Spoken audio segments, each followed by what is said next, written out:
بسم اللہ الرحمن الرحیم۔ منہ میں آنسو چلے جانا۔ کوئی آدمی ہے وہ رمضان کے مہینے میں روزے کی حالت میں ہے اور اس کو کسی وجہ سے یا کسی تکلیف سے یا کسی غم سے کسی خوشی کی وجہ سے ہی اس کو آنسو آ جاتے ہیں، وہ رو پڑتا ہے، اس کو آنسو آتے ہیں اور یہ آنسو اس کے منہ میں چلے جاتے ہیں۔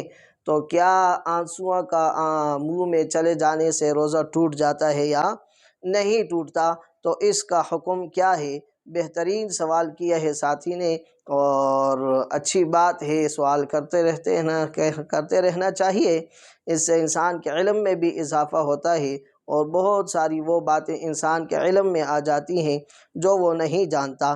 تو یہ بات یاد رکھیں کہ جب تک آنسو معمولی مقدار میں ہو تو منہ میں چلے جائیں تو اس سے روزہ نہیں ٹوٹتا، لیکن جب آنسو اتنے زیادہ ہوں اور منہ میں ان کا ذائقہ بھی محسوس ہونے لگے اور باوجود اس کے یہ شخص جو ہے ان آنسوؤں کو مزید نگلتا بھی رہے، اندر منہ میں اس کو نگل بھی دے، پیٹ کی طرف بھی لے جا رہا ہو، تو بجائے اس کے کہ باہر پھینکنے کے اندر لے کے جا رہا ہو، تو ایسی صورت میں پھر اس کا روزہ ٹوٹ جائے گا۔ یعنی آنسوؤں کی مقدار زیادہ ہو جائے، ذائقہ بھی منہ میں محسوس ہونے لگے اور وہ اس کو نگلنا بھی رہے، تو ایسی صورت میں اس کا روزہ ٹوٹ جائے گا۔